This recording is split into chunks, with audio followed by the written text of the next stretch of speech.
큐티에 대한 강의 세 번째 시간입니다. 말씀을 통한 하나님 음성 듣기 제목으로 하나님 말씀을 함께 나누도록 하겠습니다.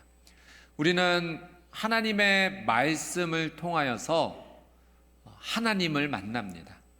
하나님의 말씀을 통하여서 누리는 유익이 얼마나 많은지 모릅니다. 이 하나님의 말씀을 통해서 우리는 하나님의 뜻을 깨닫고요, 또 우리의 인생의 방향이 수정되기도 합니다. 하나님의 말씀을 따라가다 보면 내 인생을 하나님께서 인도해 주시는 거죠. 그리고 말씀을 통해 우리는 죄를 깨닫기도 하고 회개합니다.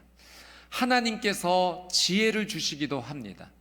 또 말씀을 가까이 하면 기도하고 싶어집니다. 말씀이 내 삶에 채워지면서 하나님 앞에 내 삶을 고백하고 싶고, 이 말씀이 우리의 믿음의 고백이 됩니다. 하나님의 말씀을 우리가 가까이 접할 때 누리는 유익이 너무나도 많습니다. 바로 이러하기 때문에 우리가 매일 말씀 묵상을 하자는 겁니다. 하나님의 말씀을 통해서 큐티하자는 것이죠. 저희가 지난주에 큐티에 대한 정의를 한번 나누었는데요, 이 시간 한 번 더 이 큐티의 정의를 살펴보도록 하겠습니다. 자, 화면 한번 자막 한번 보여주시겠습니까? 큐티의 정의. 자막이 준비되어 있나요? 네, 같이 한번 읽어보도록 하겠습니다. 시작. 큐티란 콰이어 타임의 약자로서 매일 조용한 시간과 장소를 정하여 하나님을 개인적으로 만나는 시간으로서 성경 말씀을 통하여 나를 향하신 하나님의 음성을 듣고 묵상하며 삶에 적용함으로써 삶의 변화와 성숙을 이루고자 하는 경건 훈련입니다. 잠깐만 이 말씀 띄워주세요. 그래서 우리가 지난주에는 이 큐티를 통해서 매일 조용한 시간과 장소를 정해서 하나님을 개인적으로 만나겠다, 매일 하나님의 말씀 앞에 나가겠다라는 그 부분을 우리가 함께 나누었고, 오늘은 이 큐티에 대한 정의 가운데 성경 말씀을 통하여 나를 향하신 하나님의 음성을 듣고 묵상한다, 이 부분을 나누도록 하겠습니다. 이제 자막 올려주셔도 되겠습니다.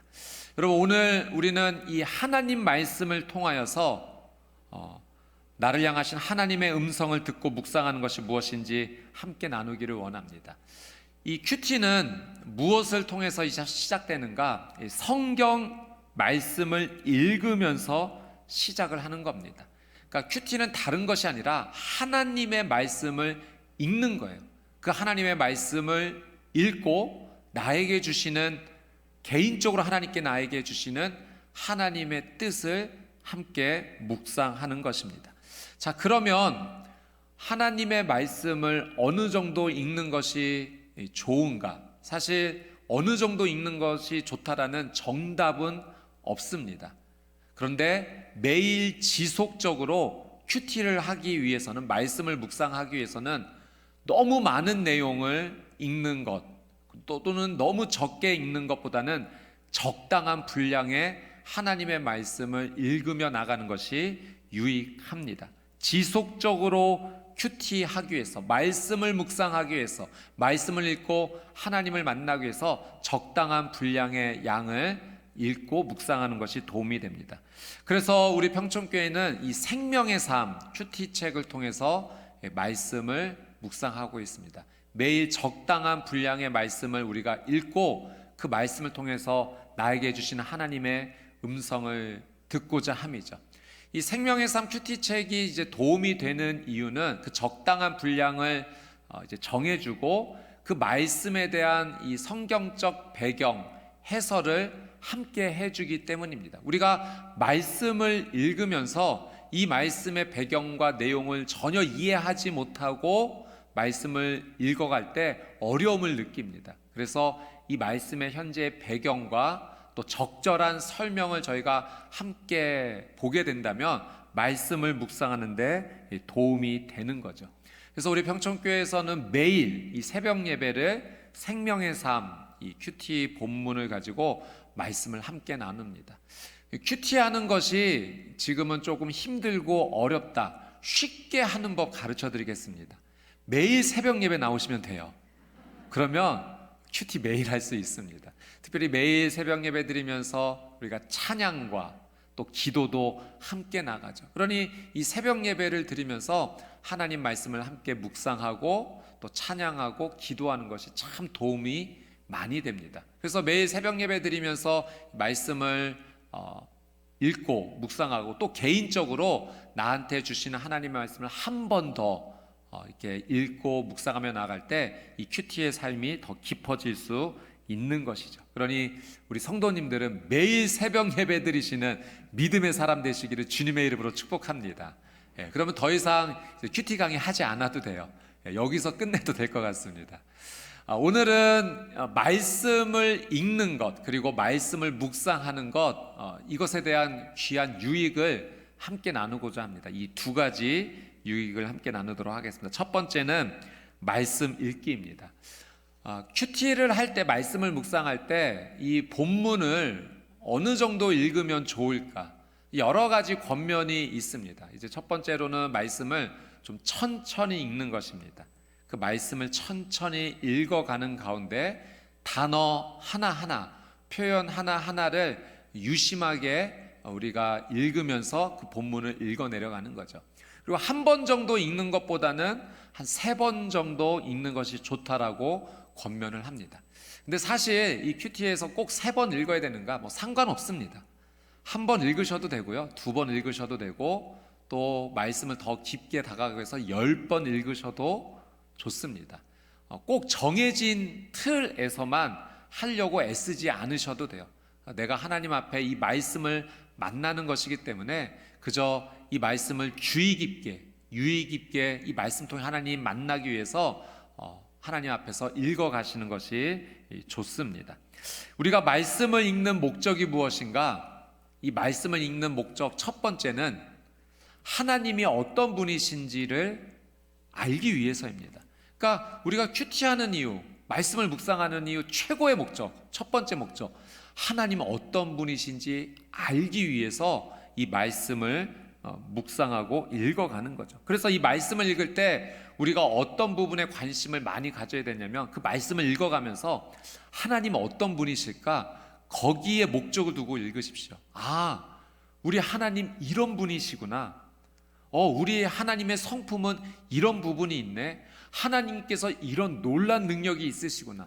하나님께는 이런 뜻이 있으시구나. 하나님 이걸 좋아하시는구나. 말씀을 읽어가면서 하나님이 어떤 분이신지를 알아가는 것, 그것이 말씀을 읽는 첫 번째 가장 중요한 부분입니다. 이 말씀을 통해서 우리는 하나님을 만나는 것이죠. 두 번째로 이 말씀을 읽어가면서 첫 번째로는 하나님이 어떤 분인지를 알기 위해 읽고, 두 번째로는 나를 향한 하나님의 뜻이 무엇일까를 염두에 두면서 그 말씀을 읽어가는 겁니다. 이 말씀을 읽으면서 하나님이 이런 분이시구나 느끼면서, 두 번째로 그렇다면 하나님께서는 내가 어떤 삶 살기를 원하실까? 그 질문을 갖고 그 말씀을 천천히 읽어가는 겁니다. 오늘 하나님께서 내가 어떻게 살기를 원하시지? 그 하나님의 뜻, 하나님의 목적이 어디에 있는지, 나를 향한 하나님의 생각이 어디에 있는지를 염두에 두면서 그 말씀을 읽어가는 겁니다. 그래서 여러분, 이 하나님의 말씀을 읽을 때 어떻게 읽으면 도움이 되냐면은, 하나님께서 오늘 나에게 이 편지 주셨다, 이렇게 생각하고 그 말씀을 읽어가면은 훨씬 도움이 많이 됩니다.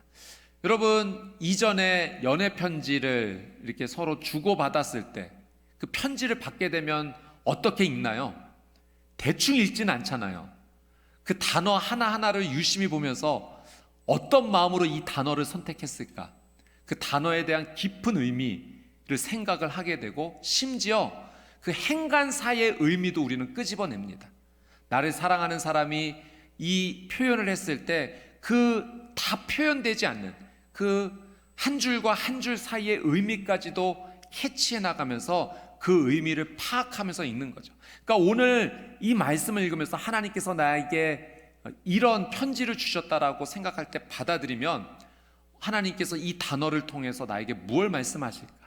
또 이 구절 구절 사이에 있는 하나님께서 나를 향한 어떤 뜻을 담아 두셨을까? 그 의미를 생각하면서 이 말씀을 읽게 되는 것이죠. 제가 편지에 대한 하나의 추억이 좀 있는데요. 고등학교 때, 그때는 이제 학교 급식이 아니라 이제 도시락 가지고 다녔던 때인데요. 점심시간에 이제 도시락 먹으려고 이제 도시락 가방을 착 열었는데 쪽지가 하나 이렇게 있는 겁니다. 그래서 내심 엄청 기대했습니다. 어떤 여학생이 혹시 쪽지를 이렇게 넣었을까? 그래서 기대하는 마음으로 쪽지를 착 펼쳤는데 좀 실망했어요. 엄마가 써주신, 그날 도시락 싸주시면서 쪽지 하나까지 넣어주신 거예요. 근데 이제 그 내용을 보니까 뭐 아들 공부하느라고 애 많이 쓴다, 수고한다, 엄마가 널 위해 기도한다, 힘내라, 그런 내용입니다. 사실 뭐 근데 뭐 편지를 통해서 그때 그 엄마의 마음을 처음 확인한 게 아니라 늘 사실 해주셨던 말씀이에요. 늘 야간 자율학습 끝나고 나면 아유 수고 많았어, 밥 먹어, 고생 많았지, 엄마 기도한다. 그런데 그날 점심시간에 그 쪽지를 읽는데 갑자기 막 가슴이 뜨거워지면서 눈에서 뭔가 팍 튀어나오는 거예요. 울음이 터져 나온 겁니다. 그래서 제가 그때 너무 창피해서 화장실로 뛰어들어갔어요. 그래서 점심시간 내내 울었던, 그 편지 보고서 울었던 경험이 있습니다. 제가 그때 그 편지 읽으면서 결심했던 것 가운데 하나는 다음에 이 편지 있으면 밥부터 먹고 편지 읽어야겠다. 밥을 못 먹었어요 그날. 근데요, 그 편지가 계속 마음에 남는 거예요. 공부하다 보면 슬럼프가 올 때도 있잖아요. 근데 그래도 날 위해 기도해 주신 엄마 있는데 힘내야지. 근데 학창 시절에만 그 편지가 남아있는 게 아니라 삶을 살아가면서 늘 계속 그 편지가 남아있는 거죠. 나를 위해 기도해 주시는 우리 엄마 있는데, 그것이 얼마나 큰 힘과 위로가 되었는지 모릅니다. 여러분, 이 작은 편지 하나도 인생에 이런 커다란 영향을 줄 수가 있는데, 매일 우리가 하나님의 편지를 받는 겁니다. 나를 얼마나 사랑하시는지, 그 하나님이 얼마나 위대한 하나님이신지 말씀을 보면서 나를 향한 하나님의 사랑의 고백을 듣는 것이죠. 그러니 이 말씀을 묵상한다는 것, 이 경건의 삶을 산다는 것은 그냥 살아가는 것이 아닙니다. 나를 향한 하나님의 사랑을 매일매일 확인하며 살아가는 것입니다. 매일 하나님의 사랑을, 하나님의 사랑의 편지를 읽어가면서 하나님과 동행하는, 하나님과 더 깊게 사랑하는 저와 여러분의 삶이 되시기를 주님의 이름으로 축복합니다. 성경을 읽을 때 저는 두 가지 측면에서 여러분에게 성경 읽기를 권면을 해드립니다. 첫 번째는 이제 큐티를 하면서 말씀을 읽는 거예요. 그 정해진 분량, 적당한 분량의 말씀을 매일매일 읽어가는 것. 그러니까 큐티 자체가 말씀을 읽음으로 시작을 한 겁니다. 그래서 큐티를 하시면서 성경을 읽으시고요. 또 한 가지의 성경 읽기의 권면은 이와 별개로 하나님의 말씀을 매일 꾸준히 읽으셔야 됩니다.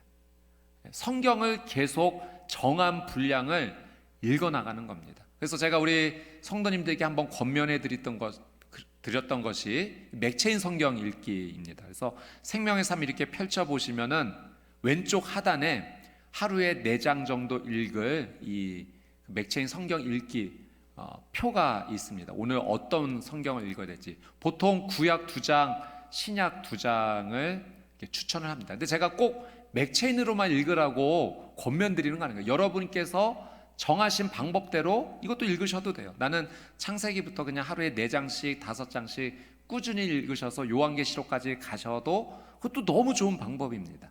근데 이제 맥체인의 유익이 있어서 설명을 드리는 건데요, 이 성경 읽기표를 계속 읽어나가면 1년에 구약 1번, 신약 2번, 시편 2번을 읽을 수가 있습니다. 그리고 이 구약과 신약을 이제 함께 읽기 때문에 조금 더 재미있게 읽을 수 있어요. 근데 이게 좀 불편하시는 분도 계십니다. 이게 내용이 좀 왔다 갔다 해서 힘드실 수도 있으니까 도움이 되시면 이 방법 사용하시고, 아니면 다른 방법, 늘 지금까지 해오셨던 방법으로 하셔도 좋겠습니다. 여러분, 성경을 꼭 읽어야 되는 이유가 있어요. 성경을 읽으면 내 삶의 변화가 반드시 일어납니다. 두 가지 변화가 일어나는 것을 한번 좀 나누고 싶은데요. 첫 번째는 내적 변화, 내 안에 내적 변화가 일어납니다. 그리고 두 번째는 삶에 대한 변화가 반드시 일어납니다.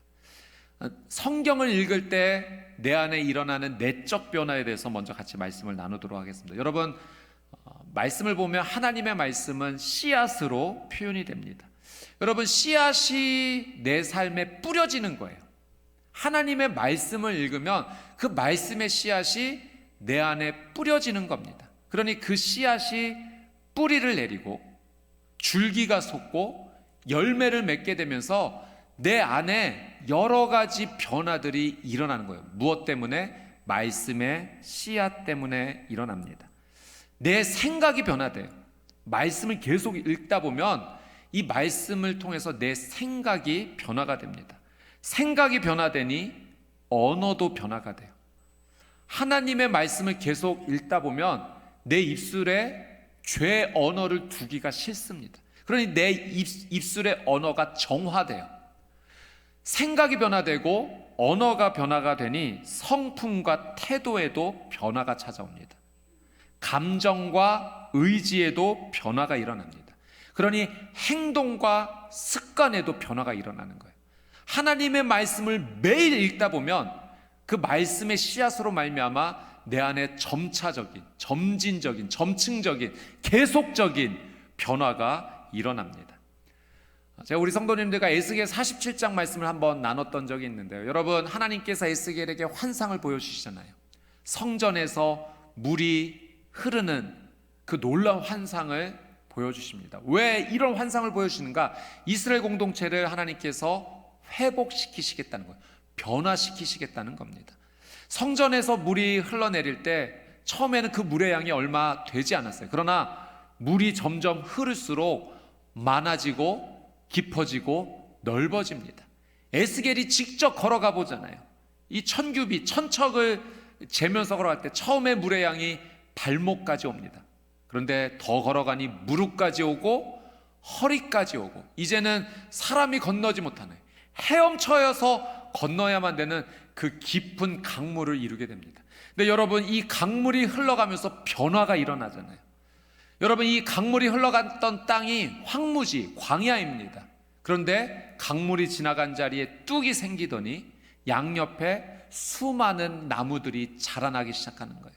그리고 그 나무에 열매가 열리는데 사람들이 먹을 만한 음식, 풍성한 열매가 열립니다. 그 나무의 잎사귀들은 사람을 치료하는 약재로 귀하게 쓰임받게 되죠. 여러분, 아무런 풀 한 폭이 내지 못했던 그 자리에 성전에서 지나간 그 물이 흘러가니 변화가 일어나는 겁니다. 음식이 될 만한 풍성한 열매, 치유와 회복을 일으키는 놀라운 잎사귀들의 영향력이 일어나게 되죠. 이뿐입니까? 여러분, 이 강물이 흘러서 어디로 가요? 아라바 바다, 사해 바다입니다. 죽음의 바다입니다. 이 바다는 실제 바다보다 염도가 6배나 높아서 아무런 생물이 살지 못해요. 그런데 하나님의 강물이 들어가자마자 이 바다가 살아나기 시작하는 거예요. 이 바다에 물고기들이 가득하게 됩니다. 어부들이 나와서 그물을 치면서 물고기를 잡는 그 놀라운 환상을 에스겔이 체험하게 되는 거죠. 여러분, 성전에서 시작된 강물이 이런 놀라운 변화를 일으킨 겁니다. 여러분, 이 성전에서 시작된 강물이 무엇인가? 오늘 말씀에 우리에게 적용해 보면 하나님의 말씀, 하나님의 임재 속에서 나오는 그 하나님의 말씀이 흘러간 자리마다 놀라운 하나님의 변화와 역사가 일어난다는 거죠. 황무지와 같았던 내 삶 가운데, 죽음의 바다와 같았던 내 인생 가운데 하나님의 생명의 말씀이 흘러들어오기 시작하는 겁니다. 매일매일. 처음에는 그 물이 얕아요. 그러나 매일매일 하나님의 이 말씀을 우리가 받아들이면서 점점 깊어지는 거죠. 이 말씀이 내 발목을 채웁니다. 내 무릎을 채워요. 내 허리를 채우고 이제는 내 온몸이 잠길 정도로 하나님의 말씀이 내 삶 가운데 채워집니다. 그러면 변화와 회복이 일어나기 시작하는 거예요. 황무지와 같았던 내 인생에 열매가 열리기 시작하고 죽음의 바다 같았던 내 인생 가운데 생명의 역사가 시작이 되는 겁니다. 여러분, 하나님의 말씀을 읽음으로 말미암아 이 내적인 변화, 삶의 변화, 생명의 변화가 일어나시게 되기를 주님의 이름으로 축복합니다. 제가 예전에 한번 그런 예화 한번 들어본 적이 있죠. 제가 예전에 차세대 우리 아이들 섬겼을 때 국내 아웃리치 단기 선교로 이제 여름 성경 학교 이렇게 2박 3일 동안 그 여러 주로 지방에 내려갔던 적이 있습니다. 근데 아이들이 이 마을 아이들이 처음에 통제가 잘 안 됐지만 하나님 은혜 주셔서 점점 변화되는 거죠. 그래서 둘째 날 저녁에 선생님들도 뜨겁게 기도하고 애들도 회개하고, 뭐 첫날에는 난리도 아니었습니다. 뭐 옆에 있는 애 서로 다투다가 막 코피 낸 애도 있고, 이제 마지막 날 제가 아이들 이렇게 성경 공부 소그룹 이렇게 인도하면서 말씀 함께 나누고 아이들에게 꿈 물어봤을 때 너희들 꿈이 뭐니? 그전에는 그토록 소극적이고 말도 안 했던 아이들이 막 적극적으로 변하기 시작하는 거죠. 말씀이 들어가니까 아이들의 변화가 금방 일어나더라고요. 저는 선생님 되고 싶어요. 저는 의사 선생님 되고 싶어요. 그래서 공부하고 싶고 또 저 치료하지 못하는 사람들 고쳐주고 싶어요. 근데 그때 한 아이, 저는 경찰 되고 싶습니다. 그래? 어떻게 하나님께 영광 돌리고 싶니? 저는 경찰이 되어 도둑을 잡아 하나님께 산재물로 바치겠습니다. 그날 하나님께 나눴던 말씀, 그러므로 형제들아 내가 하나님의 자비하심으로 너희를 권하노니 너희 몸을 하나님이 기뻐하시는 거룩한 산재물로 드리라. 그 말씀을 받아들여서 자신의 인생, 자신의 꿈을 말씀을 통해서 하나님께 고백한 거예요. 여러분, 말씀이 들어가면 변화가 일어납니다. 생각의 변화, 언어의 변화, 태도의 변화, 성품의 변화, 행동의 변화, 습관의 변화, 내 인생에 놀라운 하나님의 역사가 일어납니다. 하나님의 말씀을 매일매일 받아들이는 저와 여러분이 되시기를 주님의 이름으로 축복합니다. 두 번째, 성경을 읽으면 이런 내적인 놀라운 생명의 역사가 일어날 뿐만 아니라 우리의 삶에 변화가 일어나는데, 이건 하나님께서 주시는 특별한 은혜예요. 하나님 내 인생 가운데 성경을 읽는데, 내가 하나님의 말씀을 읽는데 내 힘으로 할 수 없는, 내 의지로 해결할 수 없는 놀라운 은혜를 하나님께서 부어주시는 겁니다. 여러분, 우리가 오늘 시편 119편을 함께 읽었는데요, 이 시편 119편은 성경에서 가장 긴 절을 가지고 있는 장입니다. 176절, 가장 긴 절을 가지고 있어요. 왜 이렇게 긴 절을 가지고 있나? 히브리어 알파벳이 22개가 있는데 그 알파벳 순서대로 그 한 알파벳마다 8개의 연으로 절로 구성이 됐어요. 그러니까 22개의 알파벳 곱하기 8 하니까 8이 16, 8이 16, 대충 계산되시죠? 그래서 176절. 근데 또 특이한 것은 이 시편 119편이 하나의 주제로 지어졌다는 거예요.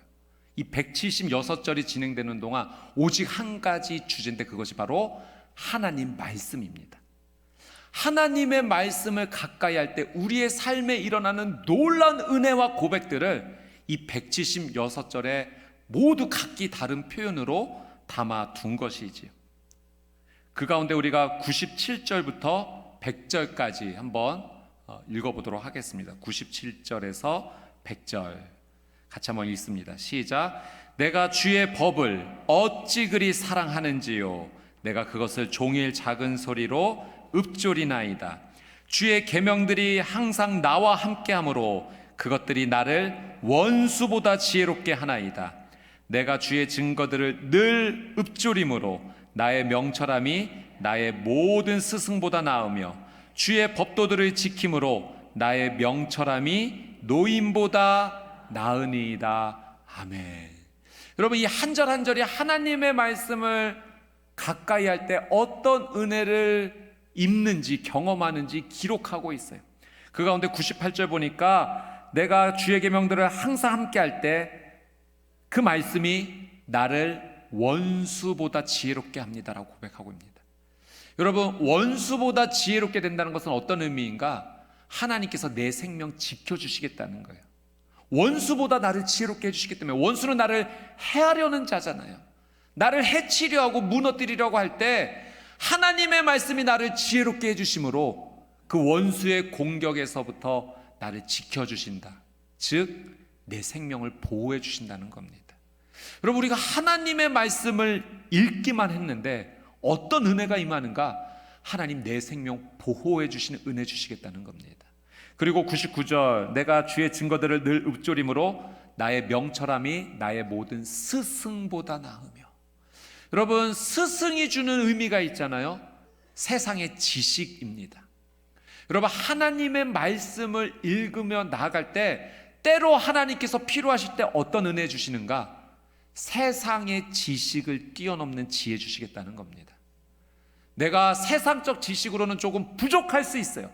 그러나 내가 하나님을 의지하고 하나님을 붙잡고 그 하나님의 말씀대로 살려고 몸부림칠 때 그 지식이 줄 수 없는 놀라운 은혜를, 지식을 뛰어넘는 은혜를 하나님께서 허락해 주시겠다는 거예요. 이건 일방적으로 하나님께서 외부에서 하나님의 능력으로 주시는 은혜입니다.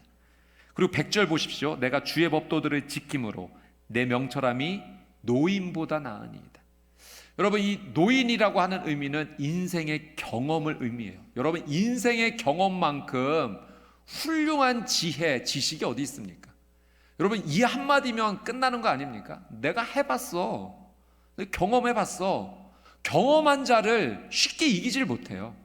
그런데 때로는 경험으로 해결할 수 없는 인생의 일들이 있다는 거예요. 하나님의 말씀을 읽을 때, 하나님 말씀을 사랑할 때 인생의 경험을 뛰어넘는 그 은혜를 하나님께서 주시겠다고 약속하는 겁니다. 여러분, 우리가 하나님 말씀을 매일매일 사랑하여 읽어나갈 때 내 힘으로 이룰 수 없는 하나님의 일방적인 부어주시는 내 삶의 놀라운 은혜를 하나님께서 허락하여 주십니다.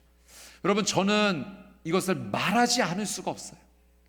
왜냐하면 제가 늘 경험하고 있기 때문에 그렇습니다.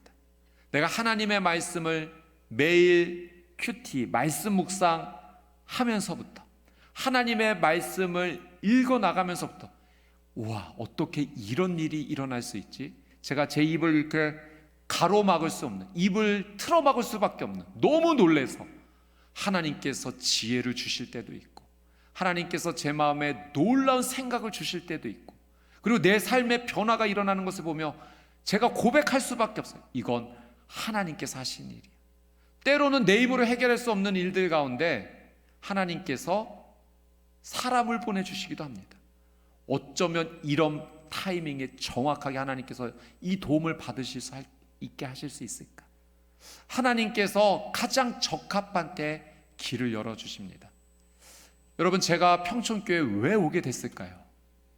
하나님 은혜입니다. 설명할 수가 없어요. 저는 여기에 올 자격이 없는 사람입니다. 근데 저는 고백할 수밖에 없어요. 제 개인적으로 하나님께서 열어주셨어요. 하나님께서 있게 해주셨습니다. 그러니 이 하나님의 놀란 은혜를 저는 인정하지 않을 수 없고, 저는 멈출 수가 없는 거예요. 무엇을? 하나님 말씀 묵상하는 거예요. 하나님 말씀 읽는 것을 멈출 수가 없는 겁니다. 읽으면, 묵상하면 은혜가 뚝뚝 떨어지는데 어찌 그것을 포기할 수 있겠습니까? 여러분, 그 자리에 가면 보석 얻을 수 있는데, 귀한 거 얻을 수 있는데, 놀란 은혜 입을 수 있는데 안 가겠습니까? 안 가는 것이 어리석은 거죠. 여러분, 하나님께서 분명히 약속하셨어요. 하나님의 말씀을 사랑하며 그 말씀에 순종하는 자에게 놀란 은혜를 주시겠다고, 성경 어디 한 곳에만 말씀하신 것이 아니라 곳곳에 하나님께서 약속하셨어요. 제발 좀 이렇게 살아라. 여러분, 우리가 사무엘상 지금 말씀 묵상하면서 지금 사울과 다윗 비교 통해서 얻는 것이 무엇입니까?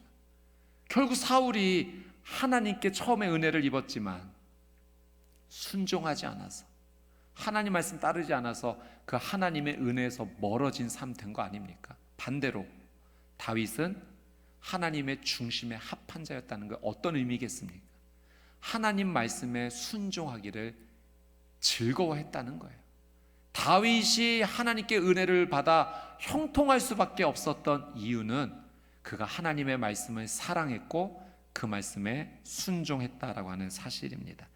여러분, 하나님께서 주시는 이 놀라운 은혜, 말씀을 읽음으로 말미암아 이 은혜를 매일매일 누리시게 되기를 주님의 이름으로 축복합니다. 두 번째, 이제 말씀 묵상을 한번 나눠 볼게요. 이제 말씀 읽기에 대한 하나님의 은혜를 함께 나눴다면, 두 번째는 말씀 묵상의 은혜입니다. 여러분, 이 말씀을 묵상하면서 내가 하나님의 말씀을 이렇게 읽어가면서 나에게 개인적으로 주시는 하나님의 뜻을 내가 받게 돼요. 그 말씀을, 그래서 이 말씀을 묵상한다라는 이 메디테이션과 이 묵상이라는 단어가 메디테이션이 묵상이, 메디슨이 이제 약이죠. 어원이 같습니다. 그러니까 말씀을 묵상을 하면 마치 그 약을 내가 먹으면 온몸에 그 약 기운이 이렇게 퍼져나가듯이 하나님의 말씀을 내 삶에 품고 그것을 깊이 간직하여 나가면 하나님께서 내게 주시는 하나님의 뜻이 내 삶에 점점 퍼져 나가는 것이죠. 여러분, 이 말씀 묵상을 통해서 나를 향한 하나님의 뜻을 깨닫는 것을 우리 이렇게 표현합니다. 하나님의 음성을 듣는다. 여러분, 이 하나님의 음성을 듣는 것은 우리가 실제로 우리 이런 육성의 소리로도 하나님 말씀해 주실 수 있어요. 분명히 하나님은 그렇게도 역사하십니다. 그리고 내가 분명히 깨달을 수 있는 이거 하나님의 뜻이구나, 마음에 대한 확신으로도 하나님께서는 허락해 주십니다.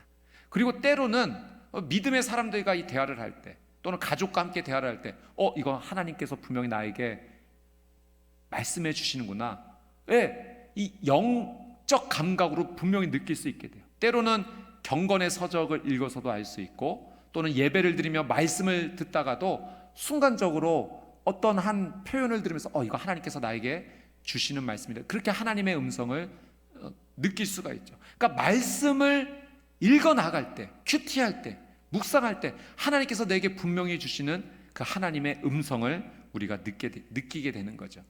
여러분, 엘리야에게 한번 이런 일이 있었습니다. 엘리야가 완전히 탈진했어요.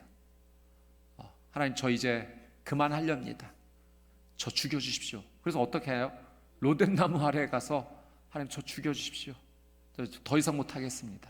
완전히 탈진했을 때 하나님께서 그래도 이 엘리야를 조금 힘을 주셔서 걷게 하셔서 하나님의 산 호렙산에 가게 하십니다. 거기에서 엘리야가 이 4가지 현상을 보게 돼요. 첫 번째는 아주 강력한 바람이 부는 것을 보게 됩니다. 그래서 그 산 위의 돌들이 산산조각 부서지는 아주 강력한 바람을 경험을 하는데, 그 강력한 바람 속에서 하나님을 발견하지는 못합니다. 두 번째는 지진을 경험해요. 온 산이 흔들 만한 강력한 지진인데 여기에서도 하나님을 발견하지 못합니다. 세 번째는 큰 불, 산불이 임하는데 그 강력한 불 앞에서도 하나님을 발견하지 못합니다. 네 번째, 어디에서 하나님을 발견하는가? 엘리야에게 세미한 하나님의 음성이 들려요. 그리고 이 세미한 음성을 통해서 엘리야가 하나님의 사명을 받습니다. 그리고 다시 회복되어서 하나님의 이 사명을 감당하게 되는 거죠. 여러분, 때로는 우리가 우리 눈앞에 보이는 어떤 강력한 현상을 통해서 하나님의 뜻이 우리의 삶 가운데 임하기를 우리가 원해요. 근데 정말 하나님의 놀라운 역사는 어디에서 임하는가? 하나님의 세미한 음성 속에 있는 겁니다. 그 하나님의 세미한 음성을 통해서 우리의 영혼이 회복되고, 우리의 마음이 회복되고, 우리의 육신이 회복되고, 삶의 목적과 의미가 회복되는 거예요. 나 하나님 그만하렵니다라던 엘리야에게 하나님께서 다른 것이 아니라, 아주 강력해 보이는 어떤 현상을 통해서가 아니라 세미한 하나님의 음성을 통해서 그의 삶 가운데 사명을 회복시켜 주세요. 여러분, 우리에게 필요한 것이 무엇인가? 우리의 눈에 보이는 어떤 강력한 현상이 아니에요. 나에게 재물이 많이 있어야 된다. 난 물질이 있어야지 내 인생 의미 있게 살아갈 수 있어. 나에겐 권력이 필요해. 명예가 필요해. 나에게는 인기가 필요해. 세상의 힘이 필요해. 그거 있으면 나 할 수 있을 것 같아. 여러분, 그건 내 생각이에요.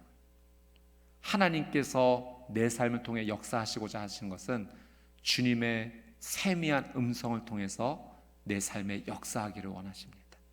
여러분, 그래서 우리가 주목해야 될 것은 하나님의 세미한 음성이에요. 이 하나님의 세미한 음성을 어디에서 우리는 얻게 되고 듣게 되는가? 하나님의 말씀을 통해서 얻게 되는 겁니다. 여러분, 그런데 이 하나님의 음성을 듣는 것을 방해하는 것이 있는데, 그것이 무엇이냐면 바로 죄예요.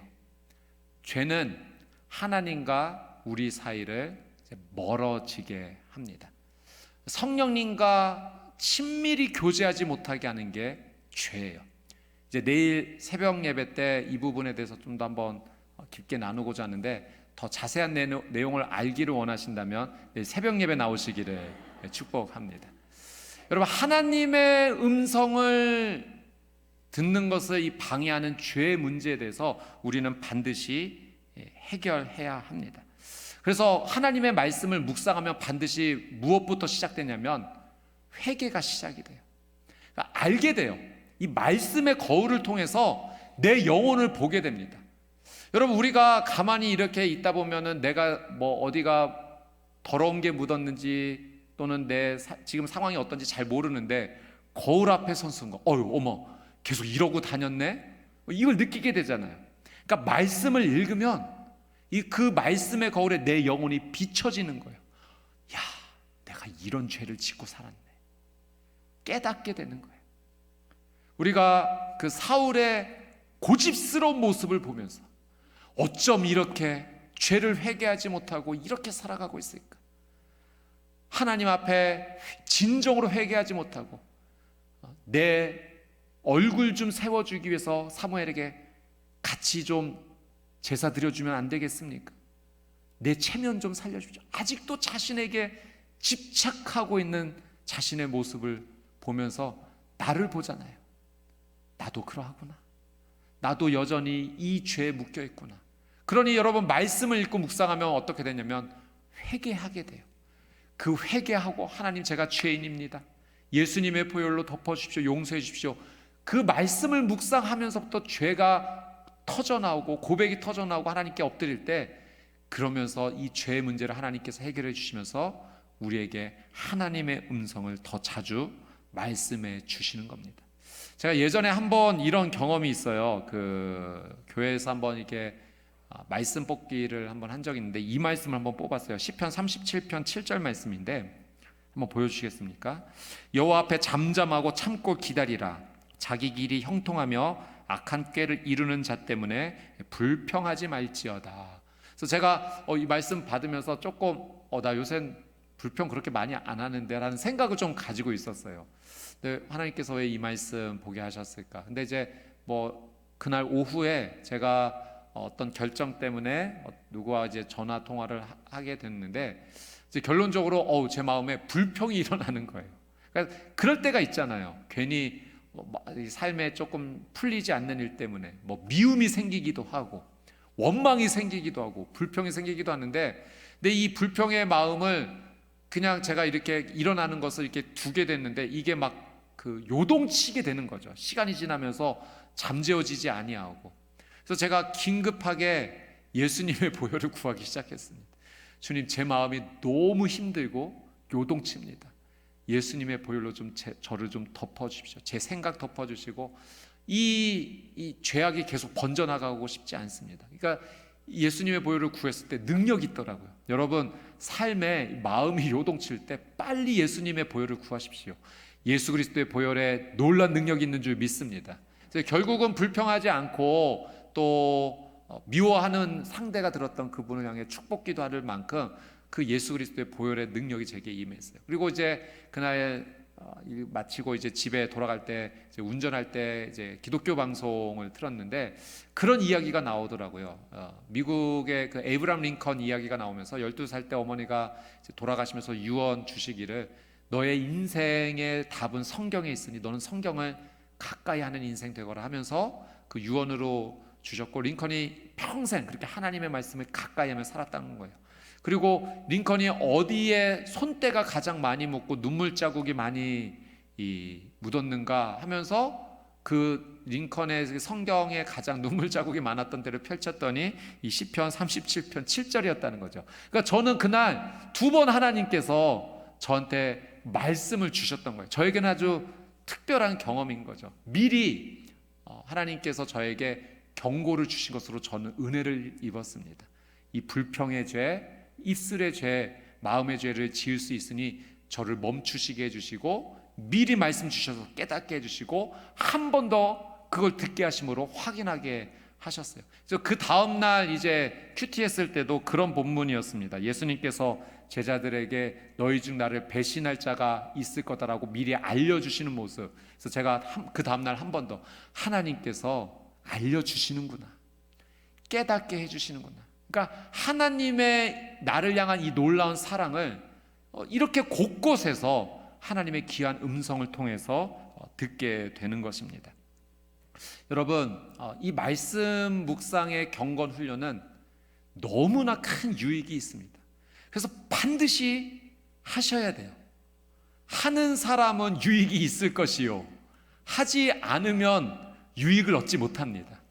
여러분, 지혜는 무엇인가? 유익이 있다는 것을 알면 하면 되는 겁니다. 어렵지 않습니다. 여러분, 큐티하는 거 부담될 수 있어요. 근데 처음에 하실 수 있을 만큼만 하십시오. 성경 그 본문 읽는 거 나는 한 번 읽는 게 지금은 나한테 맞는다, 그럼 그렇게 하십시오. 그러다가 2번 읽고 또 3번 읽고 또 은혜 되면 10번도 읽을 수 있는 거예요.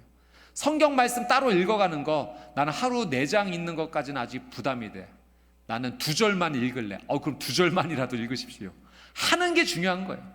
나중에 5장, 10장, 1시간 난 더 할 수 있어 하시면 됩니다. 하는 것만큼 은혜를 입는 거예요. 그러니 큐티는 무엇을 통해서 하는 것이다? 하나님 말씀을 읽는 것에서부터. 말씀을 읽고 묵상하여 나가면 놀라운 하나님의 은혜가 있다는 이 사실 잊지 말고 하나님께 순종하며 나가는 저와 여러분이 되시기를 주님의 이름으로 축복합니다.